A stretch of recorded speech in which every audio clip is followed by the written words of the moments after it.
A lot of this isn't going to make sense to you, and I'm sorry about that. I'm just gonna start at the beginning, with the house.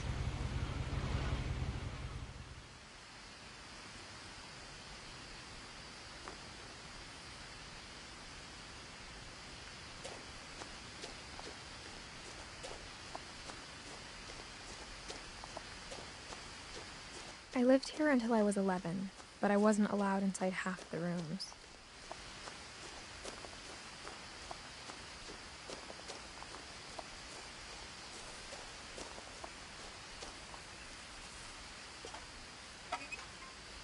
Inside the mailbox were bills from 7 years ago, marked urgent, open immediately.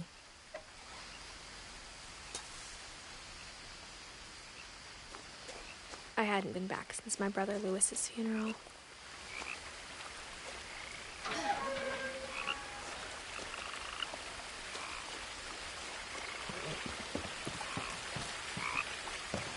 In her will, my mother left me a key, but didn't tell me what it unlocked. Maybe she thought I'd know.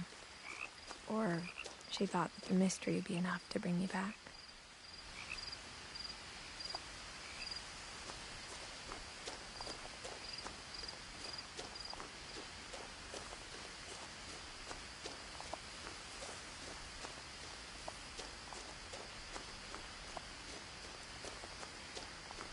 No one had driven this way in a long time, but I saw a few hoof prints.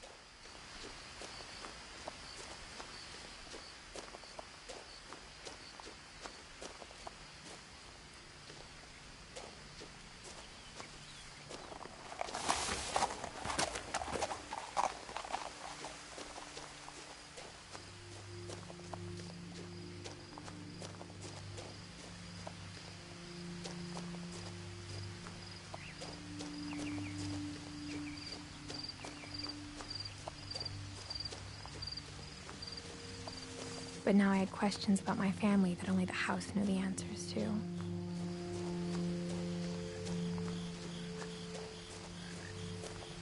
The house was exactly like I remembered it, the way I'd been dreaming about it.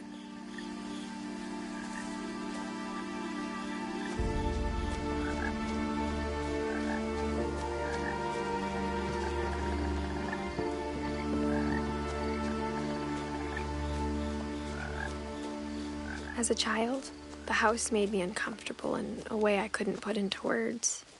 Now, as a 17-year-old, I knew exactly what those words were. I was afraid of the house.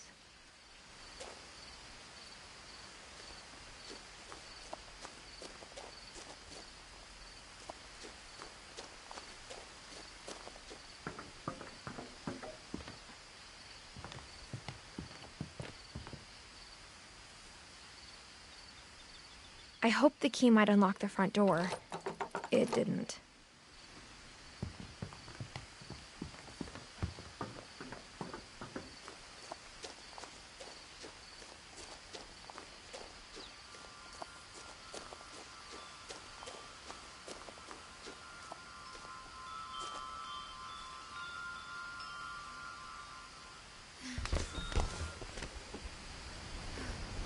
Crawling through the doggy door used to be a lot easier when I was 11.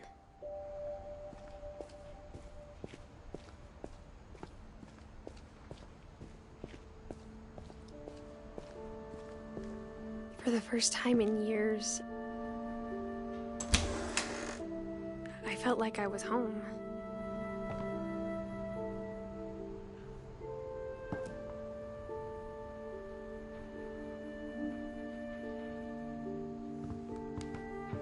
But instead of a family, there were just memories of one.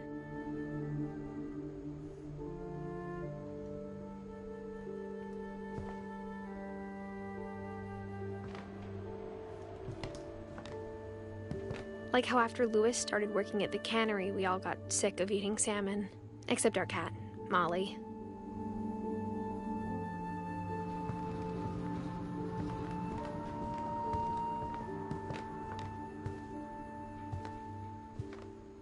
The table was still a wreck from the night we left.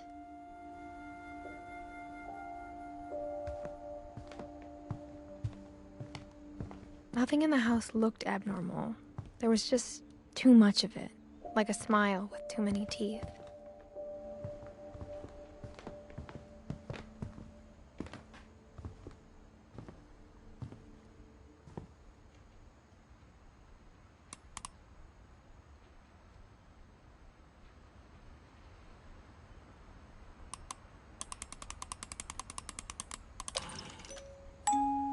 Great-Grandpa Sven built a music box for Barbara, along with the rest of the house.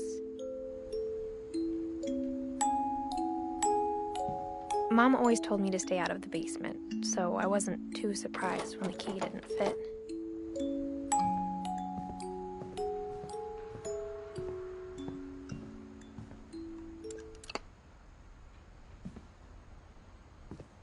After Milton disappeared, Mom sealed up all the bedrooms. Then Edie retaliated and drilled peepholes.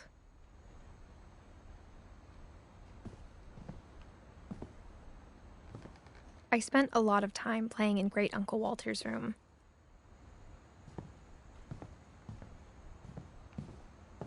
Louis told me there were secret passages, but I never believed him.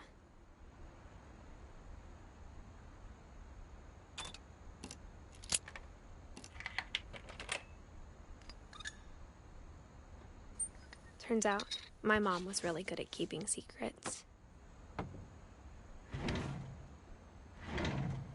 Now it was time to find out what my mom had been afraid of.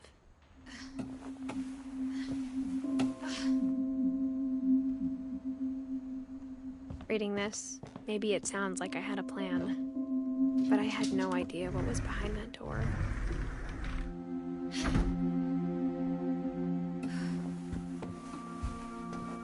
Just like I had no idea where all this was gonna lead.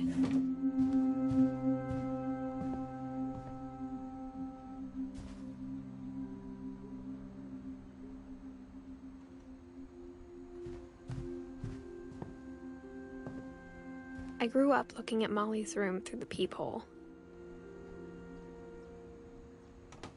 Molly's gerbil had a tiny bedroom with its own even tinier gerbil cage.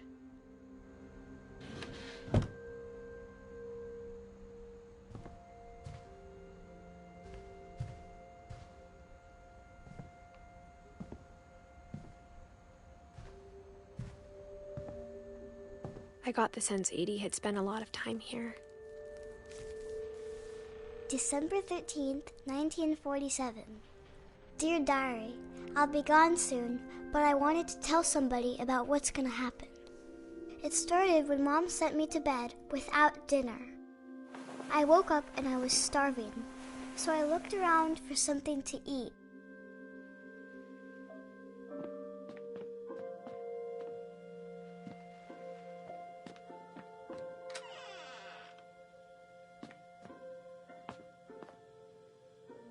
I kept eating and eating.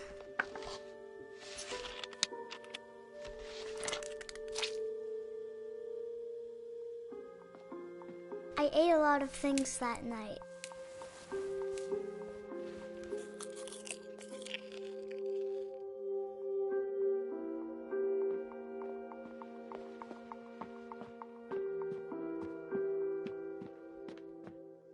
The gerbil food was dry, but I didn't mind it.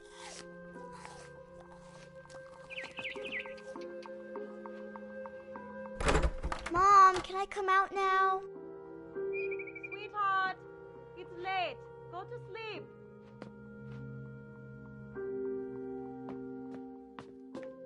Then I heard chirping outside my window.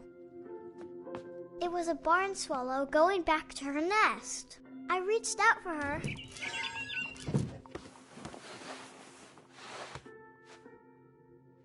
And suddenly, I was a cat.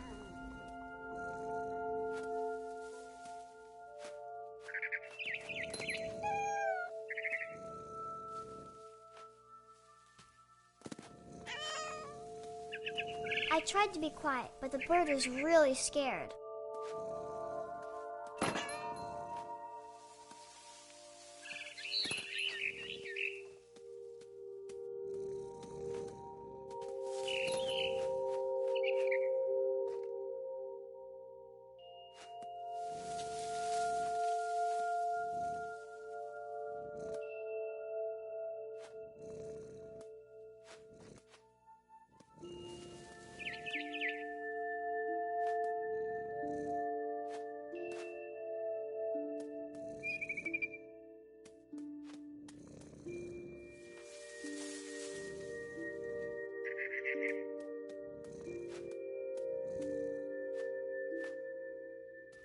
Mom and Dad didn't even look at me.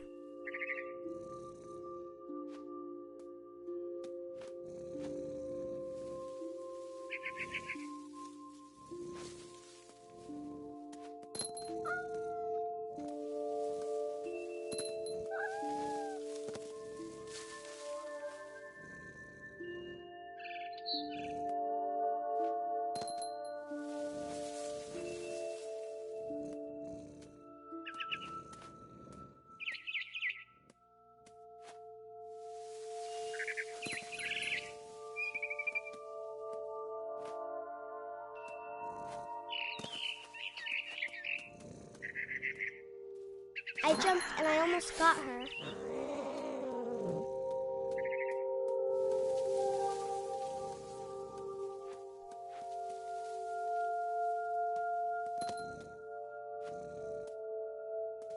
I could tell she was getting really tired. Now I was up in the big tree. I promised Dad I wouldn't climb it anymore.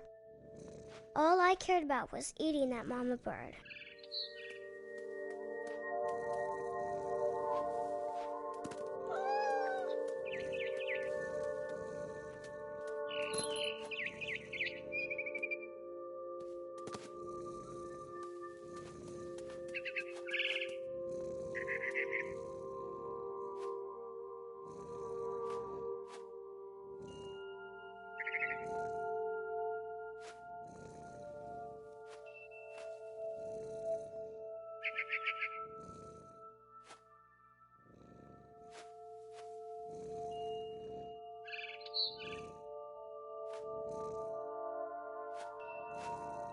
I gobbled her up. And suddenly, I was an owl. First, all I heard was the wind. Then I heard little teeth nibbling in the grass.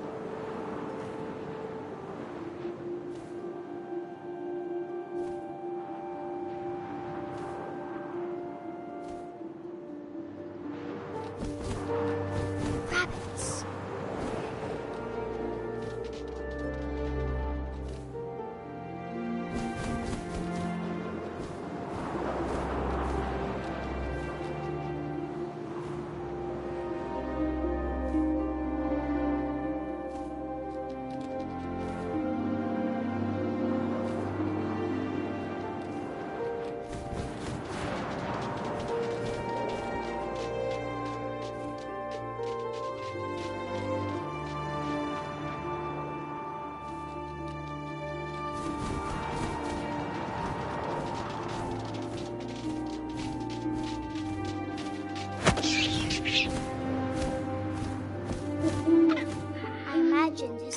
Looking up and seeing mine through my talons. I swallowed him up, and I didn't chew one bit. Then I flew off to find something bigger.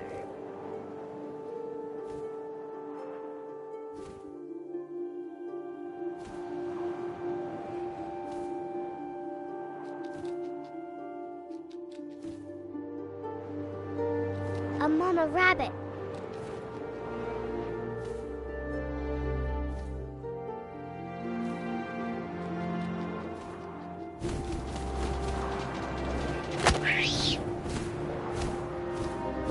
She was almost too big to carry. I started choking, but I couldn't stop eating. And suddenly, I was a shark.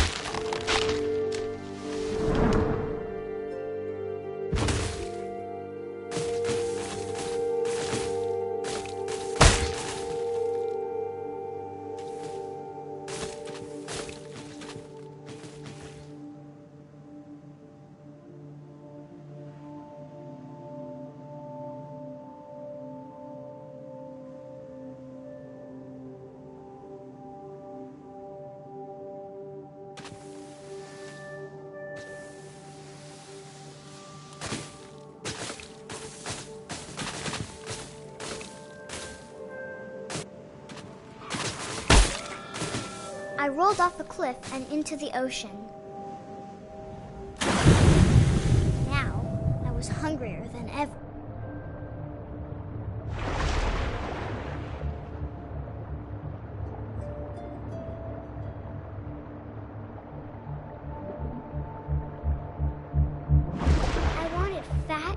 juicy seals.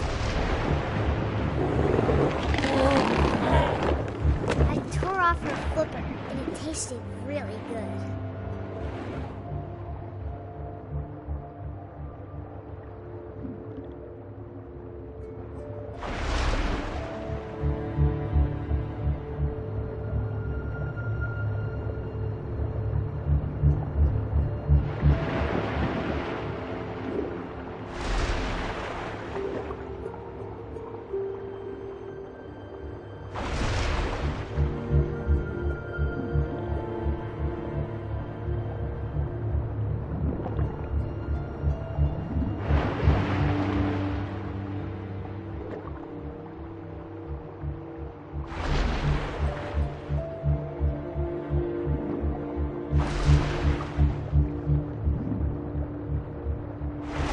Grabbed on tight.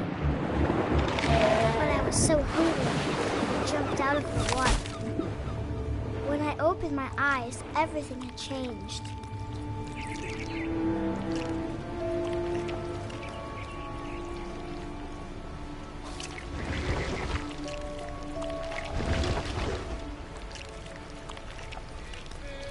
Now I was a monster, and I smelled people everywhere.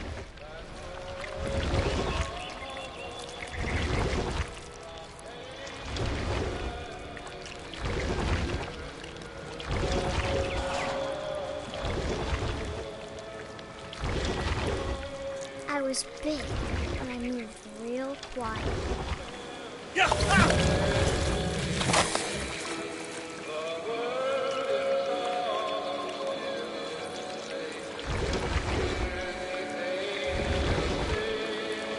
I wanted to stop, but also I didn't.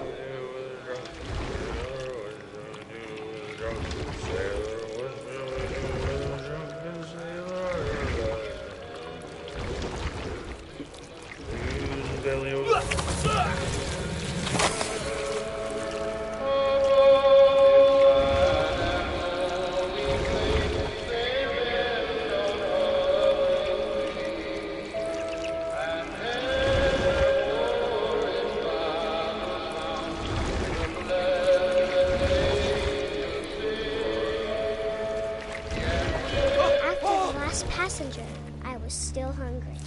And to cross the water, I smelled something new. Something I had to have, so I swam towards it.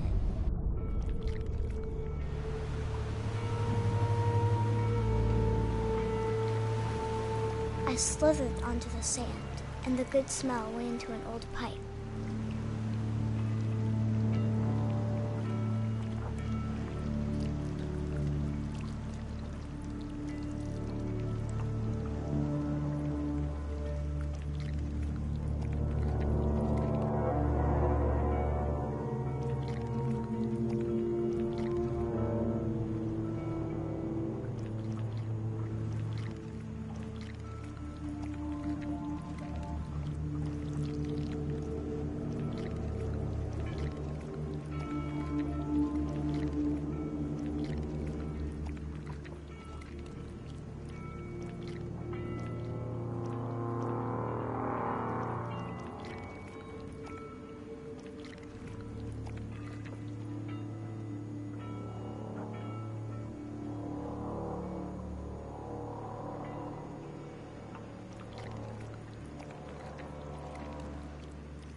I got closer and closer.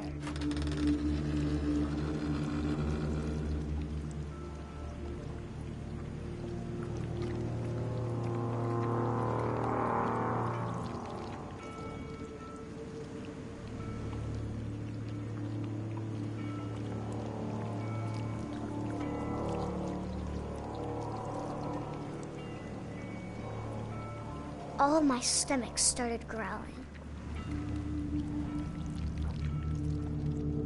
And suddenly, I was me again.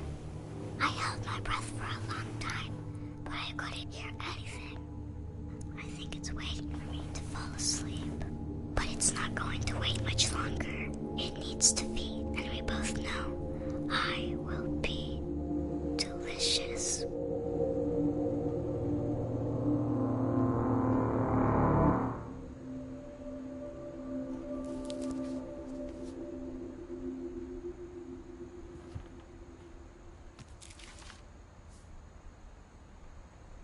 not sure if I believed all of that, but I'm sure Edie would have.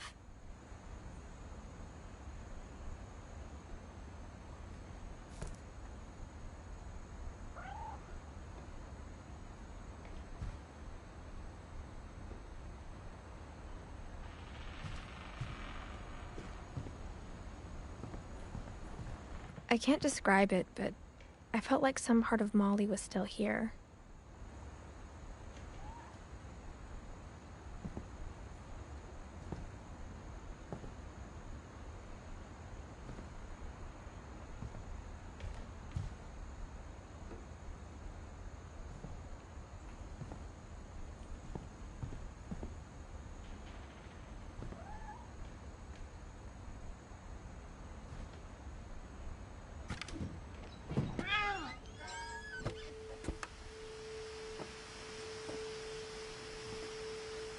This will be obvious later, but my mom never told me any of these stories.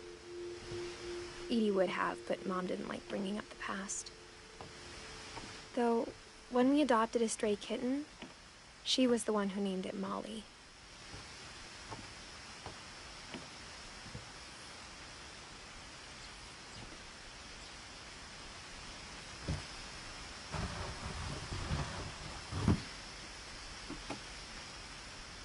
I spent a lot of time in Great-Grandma Edie's room. We got along, and it was a good place to hide from my mom. When Edie told people Sven was killed by a dragon, she could also have said he was building a dragon-shaped slide that collapsed. She could have, but she didn't.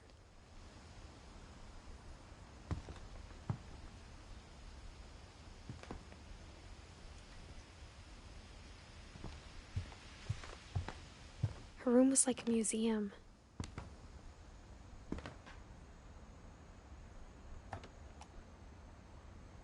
For 500 years, the Finches have been famous throughout Norway for their fortune and misfortune.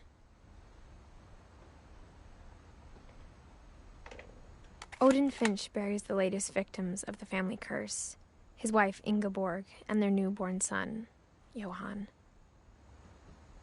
On January 7th, 1937, he set sail with his family and his house, hoping to leave the curse behind. But 40-foot waves off the coast of Washington send the house and Odin to the bottom of the sea. Odin's daughter Edie, with husband Sven and baby Molly, step ashore on their new home, Orcas Island. Odin Finch is the first to be buried in the new family cemetery. His daughter Edie is already dreaming of a new Finch house.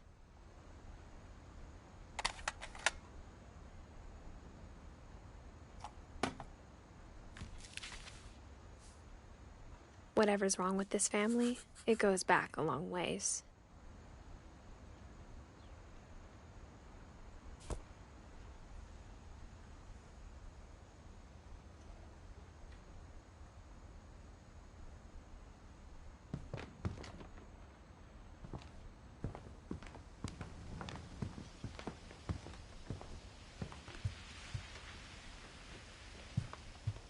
Even in her 90s, sometimes Edie seemed a lot younger than my mother.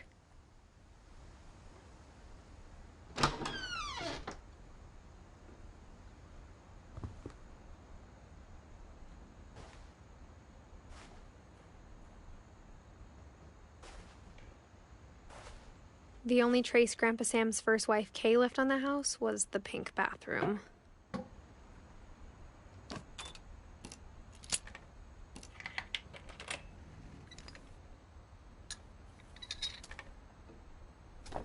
There's a secret in this bathroom. It's in the last place you would look.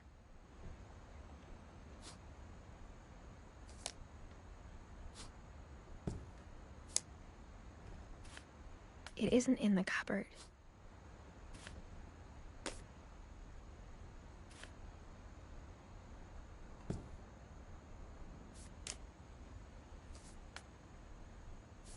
It's hidden in this book.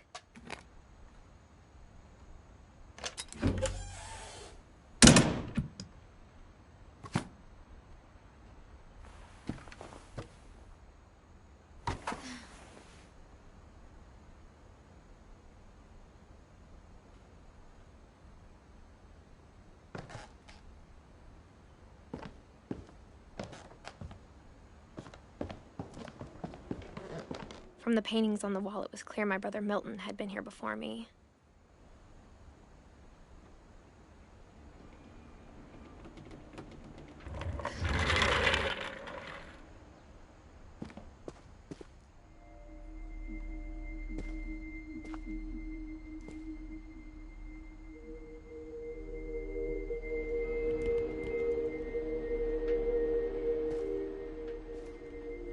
I knew Grandpa Sam had a twin, and that he never talked about him.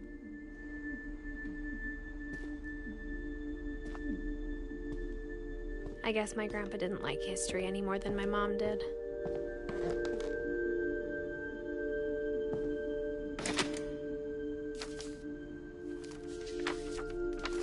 How I Want to Remember My Brother by Sam Finch. The thing I remember is that when he made up his mind, that was it.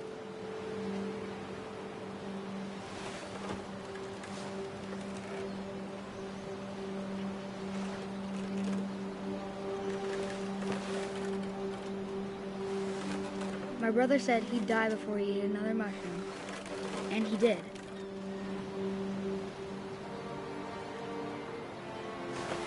At Barbara's funeral, we swore we'd never be afraid again. And he wasn't. I think Calvin always wanted to fly.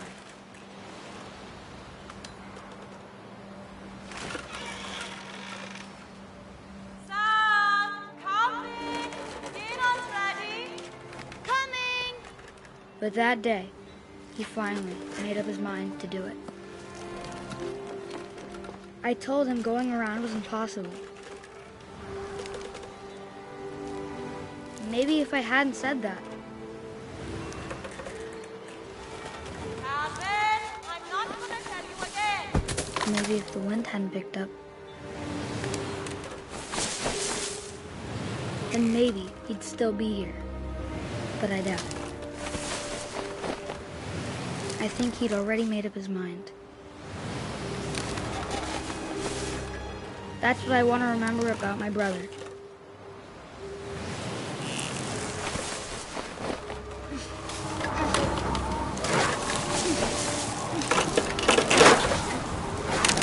The day he made up his mind to fly. And he did.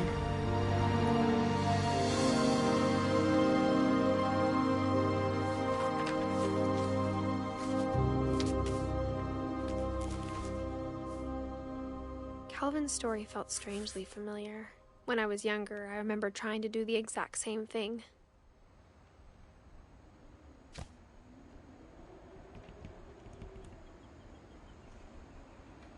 After the funeral, Edie roped off Calvin's half of the room.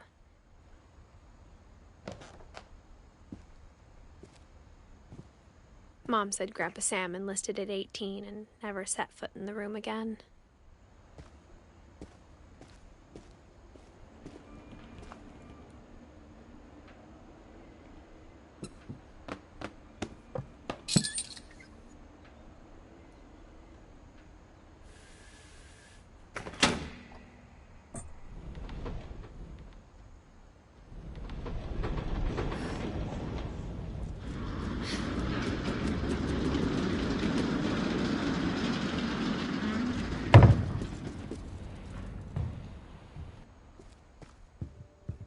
The passages were a pretty tight fit. They'd obviously been built for smaller hands and bellies.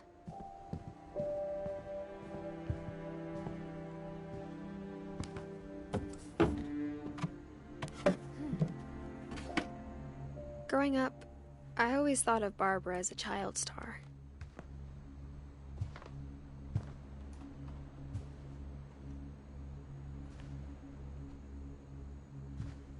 I never thought about how hard it must have been for her afterwards.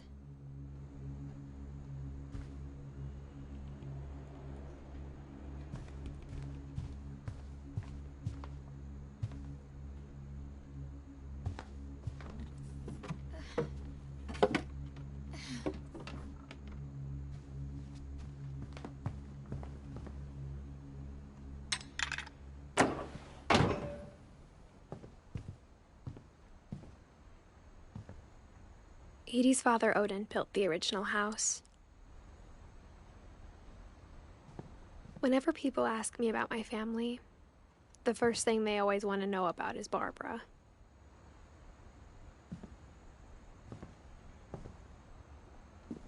Mom must have locked the third floor stairs on the night we left.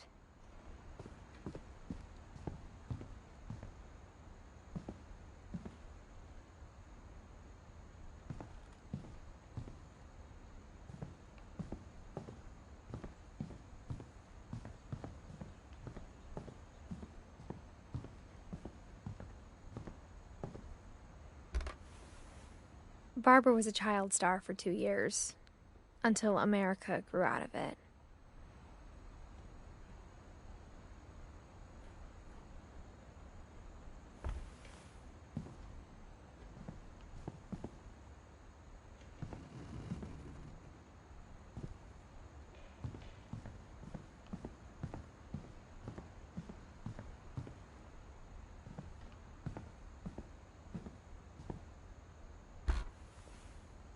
Molly always seemed like a girl I could imagine being friends with, if she hadn't died in 1947.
Edie told me once that every Finch who ever lived is buried somewhere in the library.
Of all the stories people wrote about Barbara's death, I'm surprised Edie saved this one.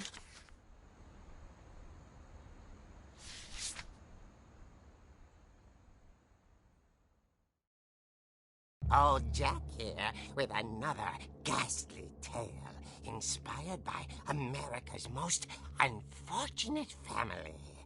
I'm calling it The Surprise Ending of Barbara Finch. As a child star, Barbara was famous for her scream. Now at 16, she was all washed up. A has-been. But in a lucky break, she'd been asked to perform her signature scream at a local convention for monster movie fans. It was just the boost her career needed.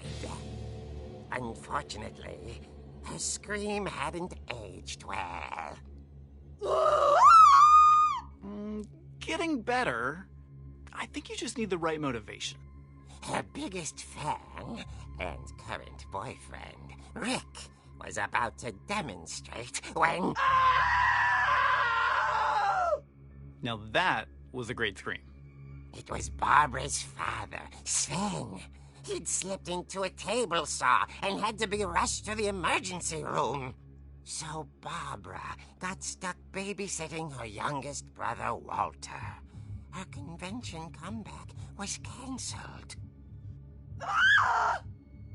Okay, I'm hearing frustration, but I'm not hearing terror. What if I tried... A gang of hoodlums in Halloween masks have been terrorizing Orcas Island tonight. Police are urging residents to... That came from the basement. You're right! Also, I loved your delivery on that. Why is your basement door locked? Because my dad likes making puzzles and secret passages. There's a key hidden in the music box. The secret is to keep winding and winding until finally the key pops out. Thanks, babe. I'll be back in a sec. 20 minutes later, Rick hadn't returned.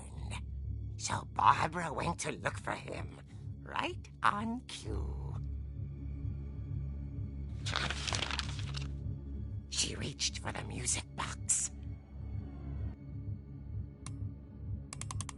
And as she wound the key, she listened for Rick, but the house was silent.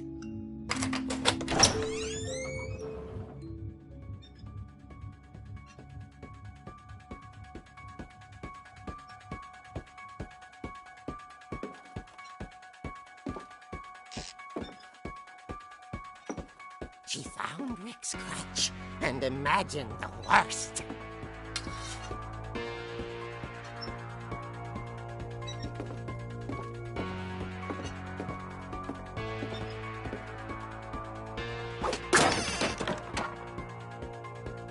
The gang's leader is the infamous Hookman killer, Dr. Carl Hamill, who impaled and then ate his family 10 years ago tonight.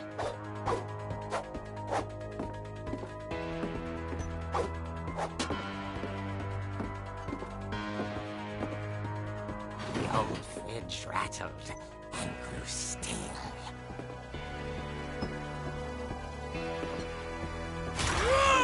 Oh dear!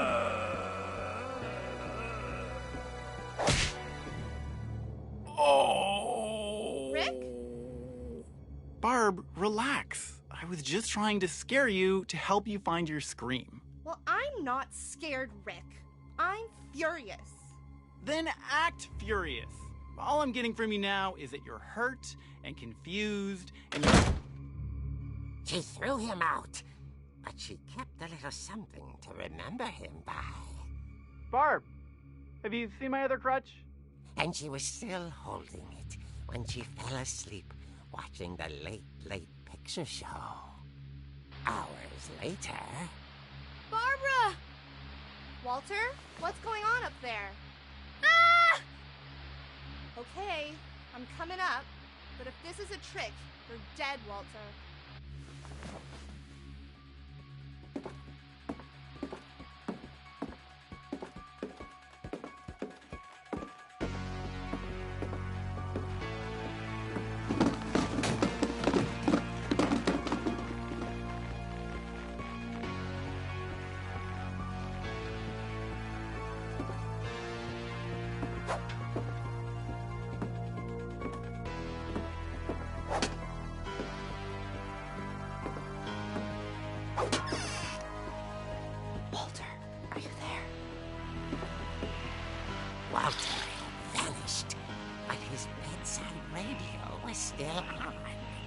Orcas Island police describe the man as 6 feet tall, with a steel hook for a hand.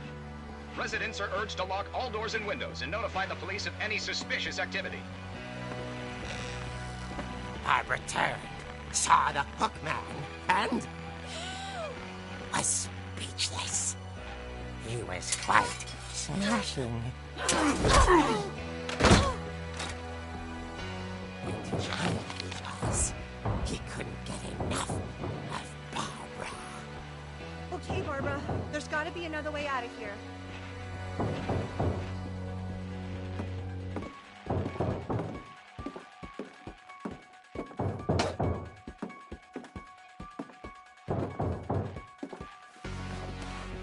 That night, she played her part beautifully.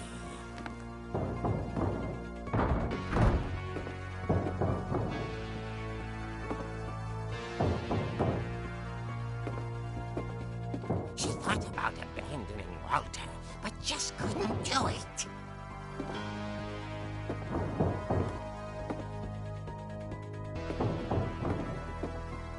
Molly's door hadn't been opened in years.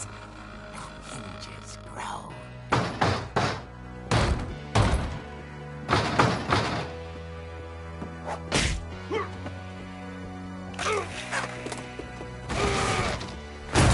He wasn't moving, but she sensed the story might not be over yet.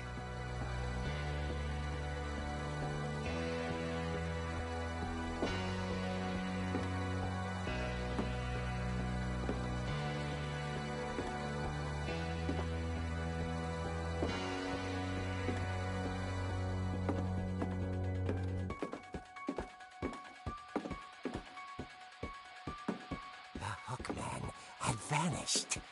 She listened for his breathing, but all she heard was...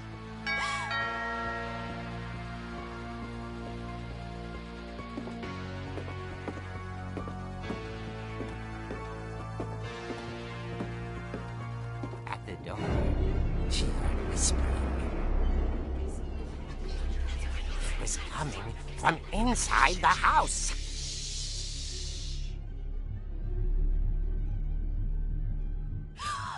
Oh dear.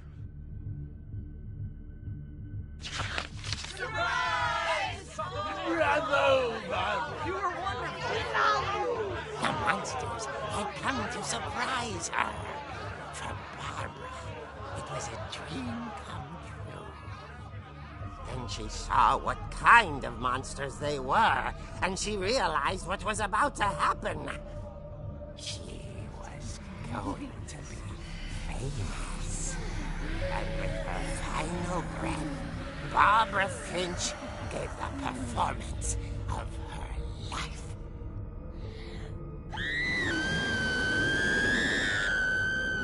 I wasn't there myself, but I hear Barbara was magnificent.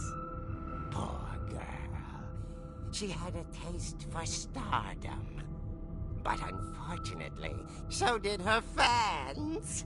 Of course, the police blamed it all on poor Rick, who disappeared the same night. And little Walter?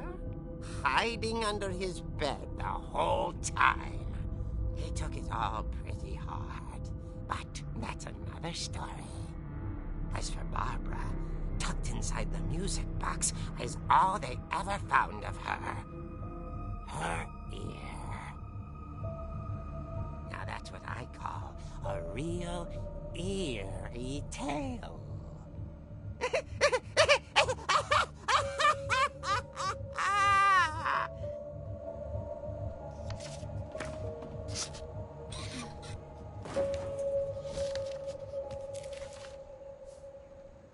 Edie told me all Barbara wanted was to be remembered, as absurd as that comic was.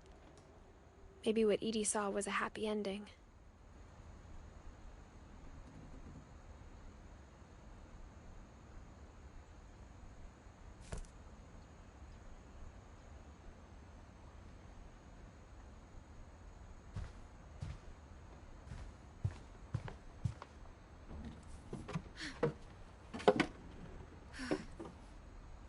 I guess now I know why Mom didn't like me playing with the music box.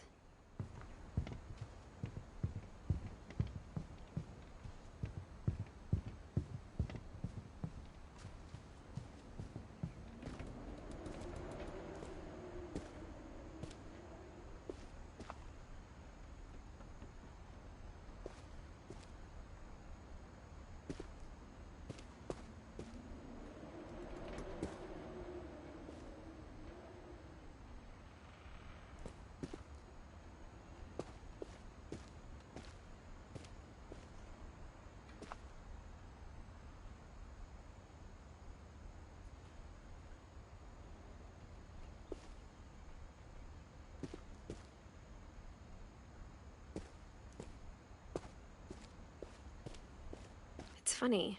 All those times I played with the music box and never found the basement key.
Mom said the basement was off limits, unless I wanted another tetanus shot.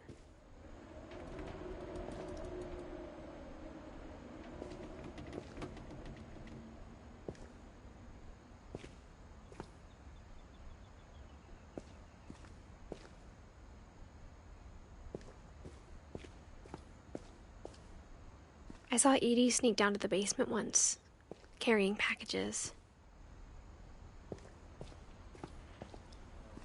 I thought maybe she was hiding presents. It turned out she was hiding a lot more than that.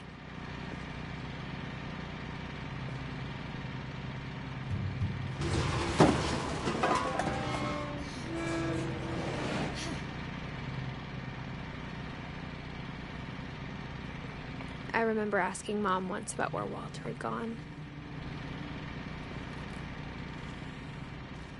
She said after Barbara died, he got as far away as he could.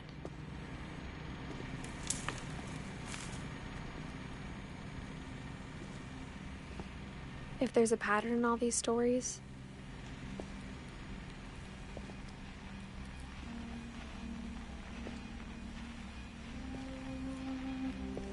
I think it's that none of us has gotten very far.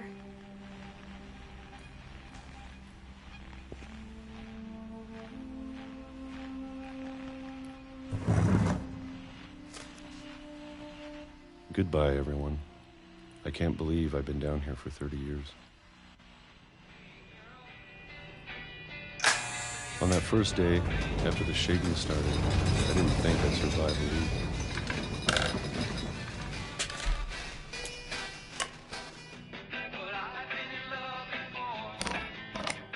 But after a few days, I settled into a routine. That's what kept me sane. Having a schedule, living for today. I I always expected to be dead tomorrow. But if you wait long enough, you get used to anything.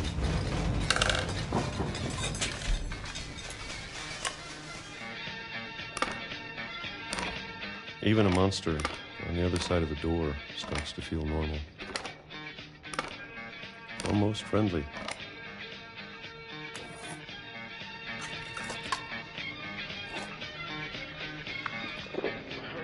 And then one day, everything just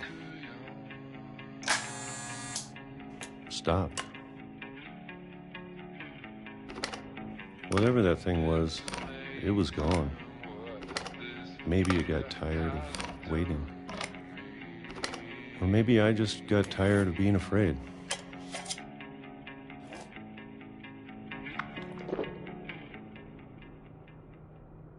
It's been a week now, the longest in 30 years.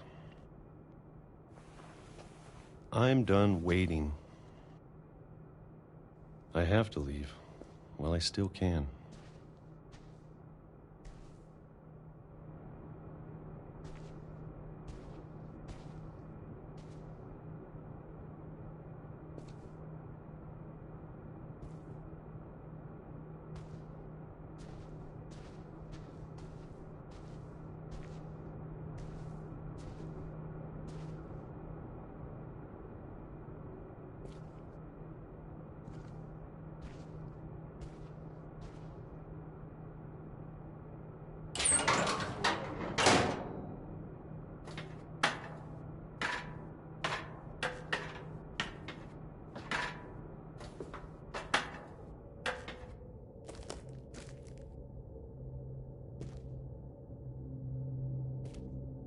I know it's out there, somewhere. Whatever killed Barbara and Molly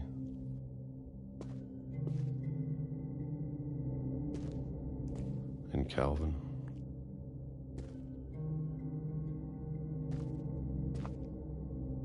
Maybe this is all a mistake. But I need to stop living the same day, even if it kills me.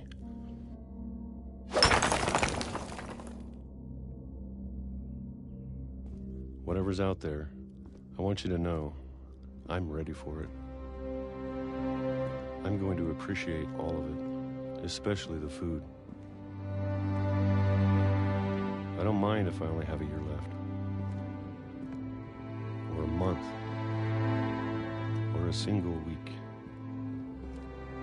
I'd be happy with one more day. I can already imagine the sun on my face.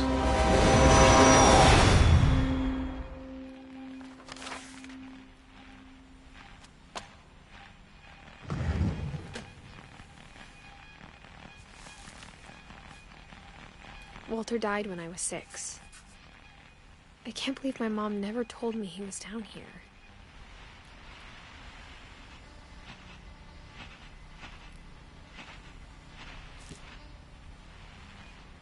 I'm sure my mom was trying to protect me.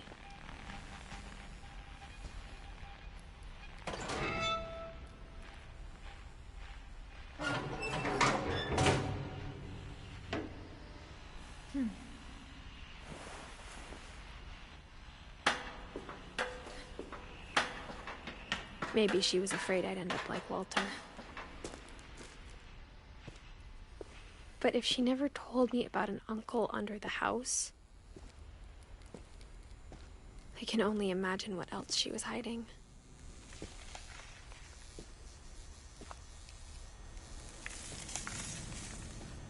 I don't want to make the same mistakes she made.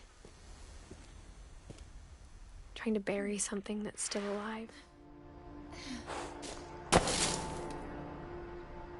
Now that there's only one of us left, or maybe 2, I thought it was time I heard the stories for myself and found out what happened to everyone else. But now I'm worried the stories themselves might be the problem. Maybe we believed so much in a family curse, we made it real.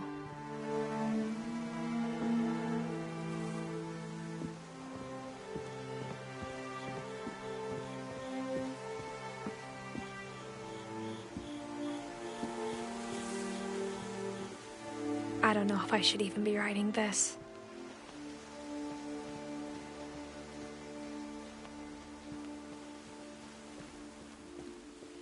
Maybe it'd be better if all this just died with me.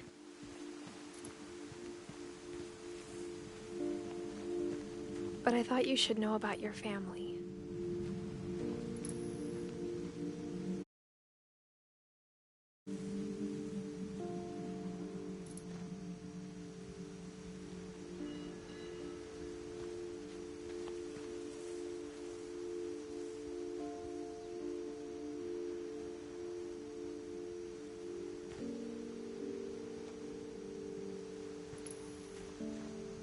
And the history you're a part of.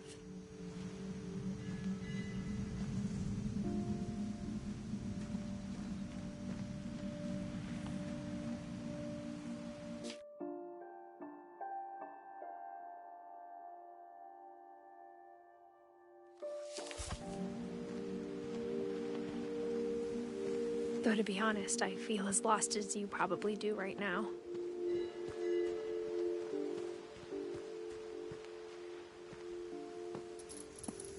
I think the people in these stories believed them, for what that's worth.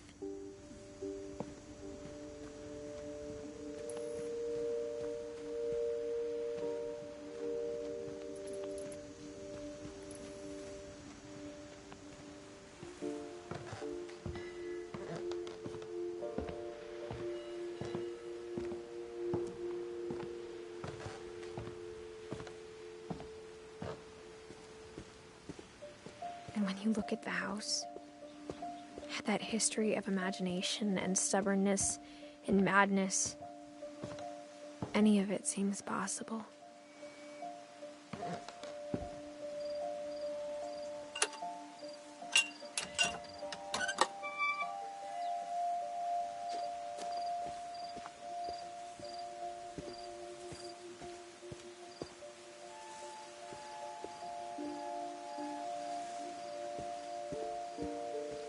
I think we've been surrounded by death for so long, we've just gotten used to it.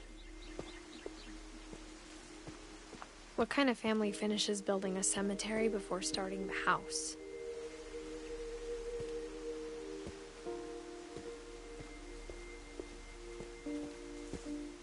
It's embarrassing for me to admit this, but the pet cemetery made me more uncomfortable than the human one. 3 of the gerbils were mine, and 2 had been my fault.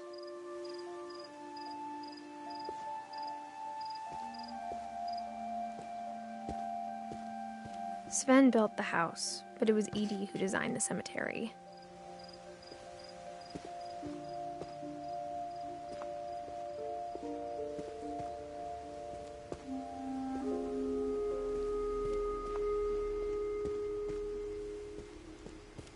I'm sure Odin's monument had been Edie's idea. My mom was always trying to move on, but for Edie, the past never went away. She could see it poking out of the water at low tide.